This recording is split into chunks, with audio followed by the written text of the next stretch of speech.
Welcome to the debate. Today, we're digging into a question that, frankly, cuts straight to the heart of business success.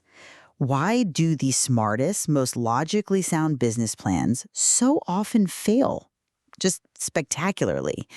While some seemingly irrational ideas achieve this stratospheric success. That discrepancy is precisely what forces us into the premise of the material we're exploring, business alchemy. And that subtitle, Rational Analysis of Irrational Methods, is really the key here.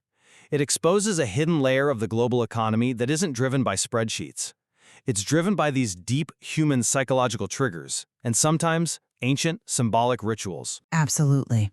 What this material reveals is that for people operating at the highest levels, pure logic, it frequently short circuits. It just seizes up in the face of total uncertainty and information overload. We're really discussing the mechanics of belief, fear, and confidence as capital. The book, in effect, becomes a definitive weapon for the mind, exposing how the world actually works, not the sanitized version from business school. Right. So the core philosophical challenge this book presents to a rational leader is one of application. We know these methods work psychologically, so should the leader integrate the irrational methods, the lucky charms, flipping a coin, using numerology, as pragmatic, psychological technology to gain an edge? And I argue that yes, the pragmatic adoption of these methods is the only route to a genuine competitive edge. To ignore a tool simply because it feels superstitious is, well, it's intellectual self-handicapping. The market doesn't care about your intellectual purity, it cares about results. The methods in this book have a proven track record of cutting through uncertainty and restoring the ability to act. Okay, but hold on. I think that distinction is crucial, but I approach the power source differently. You see the power in the physical tool or the ritual. I see it in the analysis. The true, sustainable weapon is leveraging the material's neurobiological explanations, the ideomotor phenomenon, the nocebo effect, to develop behavioral systems that are purely rational, reliable, and completely free from the risks of, dabbling in external superstition. We can get the same outcome without the mystical props. I see why you'd think that, but let's look at the evidence the book provides on real-world performance. My position is really supported by just observing world-class leaders who are already using these tools, often without even realizing the cognitive mechanisms underneath. I mean, take the famous example of George Soros, who openly admitted to trusting his intuition, or more specifically his back pain, over the meticulous analysis of his own team. And that's a fascinating example, but I would frame it completely differently. The material's true insight is giving us the explanation for Soros's back pain. It wasn't magic. It was his subconscious signaling this high-stakes cognitive dissonance, this profound anxiety that his conscious mind hadn't articulated yet. So if the problem is managing decision fatigue, why rely on some arbitrary external anchor? Because the arbitrary anchor works fast. If we're talking about managing the inner game, the ritual is an essential hotkey. Think about Rafael Nadal. His obsessive micro-rituals, the bottle placement, the specific order of touching his face, these are not just quirks. The book suggests they function as cognitive anchors that signal to his brain almost instantly, everything is under control. The chaos is filtered out. We are safe. But that signaling mechanism is precisely what we should rationally replace. If the goal is to conserve energy and achieve focus, why not adopt the purely rationalized ritual that someone like Steve Jobs or Barack Obama used? The predictable uniform? They understood the mechanism, decision fatigue, and they used a purely logical system to conserve their cognitive energy. They got the same focus without any mystical baggage. I'm just not convinced by that, because it ignores what behavioral psychology calls the cold start problem. You need to access peak performance instantly. If a purely rational process takes 20 minutes to mentally spool up and a well-conditioned ritual takes 10 seconds, the ritual wins on efficiency alone, every single time. And beyond that, the ritual is an emotional bridge. The ritual is often just a sophisticated version of B.F. Skinner's pigeon, accidentally linking some random action to a positive outcome. It's the illusion of control. The truly mature insight from business alchemy is recognizing the deep psychological need to reduce that paralysis and then providing a rational architecture to meet that need. I mean, why rely on a lucky coin when you can implement clear, rule-based processes that structure decisions? Can you elaborate on what you mean by that alternative architecture? Certainly. The material points to the corporate necessity of providing an illusion of control through rational structures. The classic example is the 5-year strategic plan. Statistically, we know it's unlikely to be accurate past maybe the first 18 months. But the plan serves as a vital placebo button. It gives the board, the investors, middle management, the sense that hands are on the wheel. It reduces system-wide anxiety through a rational, predictable structure, rather than relying on superstition to calm the corporate waters. That's using the analysis to create a substitute. That's a powerful critique for the inner game, for internal structure. I'll grant you that. But this whole debate shifts fundamentally when we zoom out from personal psychology to external global market dynamics. When you're operating in complex environments, ignoring cultural magic like feng shui or numerology is simply bad management. You cannot impose your Western rationalism on a market that is provenly irrational. I agree that acknowledging market reality is necessary for survival, I do. But there is a profound difference between acknowledging a cultural force and actively adopting the superstition yourself. But look at the sheer weight of the evidence the book marshals. Take the famous Feng Shui War in Hong Kong between the Bank of China Tower and the HSBC headquarters.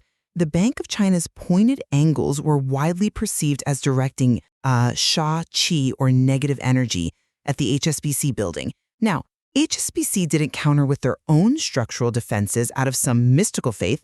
They did it out of financial necessity. Exactly. It was a liquidity and risk management decision. Failing to address the perceived supernatural threat would have tanked staff morale, increased turnover, and most crucially, it would have reduced liquidity because local clients would refuse to bank with a structure they thought was under spiritual attack. When Disney shifts its main gates by 12 degrees for Feng Shui, that's not an endorsement of spirits. It's a high-stakes decision to avoid alienating a massive part of their potential market. The rational choice is to adapt to the market's irrationality. I concede that successful leaders have to navigate this. They must adapt. However, this pragmatic adoption, as profitable as it might be, opens the door to the darker side of business alchemy, what the book chillingly calls corporate metaphysics. That term always gives me a pause. It really speaks to the insidious nature of weaponized belief. It does. Because if you normalize the idea that magic works in your organization, say you accept lucky numbers for IPO dates, you quickly slip into sacrificing competence for superstition.